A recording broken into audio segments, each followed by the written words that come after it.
दोस्तों, कहा जाता है कि व्यक्ति के पिछले जन्म के जो कर्म हैं उसे उसको भोगने ही पड़ते हैं वर्तमान के समय में। जो पाप हमें याद नहीं, उनके कर्मों की सजा भी इस जन्म में भोगनी पड़ती है। हमारे जीवन में कुछ अच्छा बुरा घटित होता है, वो हमारे पिछले कर्मों के वजह से ही होता है। पिछले जन्म में ज़्यादा पाप किए होंगे तो इस जन्म में ज़्यादा कष्ट भुगतने पड़ते हैं।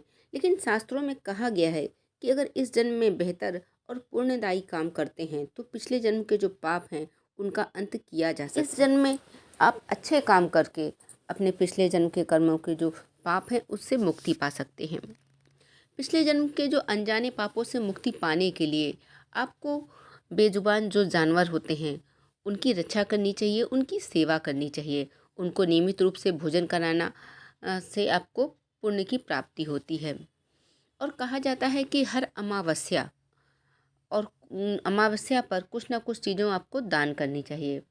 धार्मिक मान्यता भी कही गई है कि हर अमावस्या को कुछ ना कुछ चीज़ें आपको दान करनी चाहिए जिससे आपके पापों का अंत हो सके।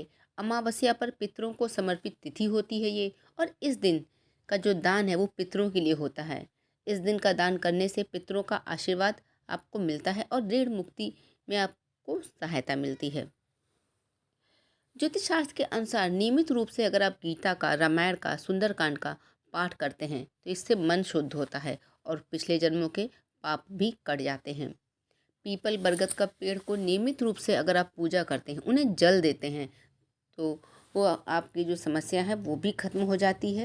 पीपल या बरगद के पेड़ को अगर आप लगवा दें और इन पेड़ों की सेवा करते हैं तो ऐसा करने से आपकी पीढ़ियों का भी उद्धार हो जाता है। लगातार 7 अमावस्या तिथि पर 9 पीपल के पेड़ आप खुद लगाएं या लगवा दें और इसकी खूब देखरेख करें। इससे अक्षय पुण्य की प्राप्ति होती है और आपका भाग्य भी उदय होता है। और अगर आप गुप्त दान करते हैं तो वो भी बहुत लाभदायक माना जाता है। पापों का पश्चाताप करने से और उन्हें सुधारने का प्रयास करने से आपके जो कर्म हैं वो बहुत ही बेहतर हो जाएंगे। कि जो पिछले जन्म में कर्म हमने किए हैं, पाप कर्म हैं, और उनसे कैसे मुक्ति मिलेगी।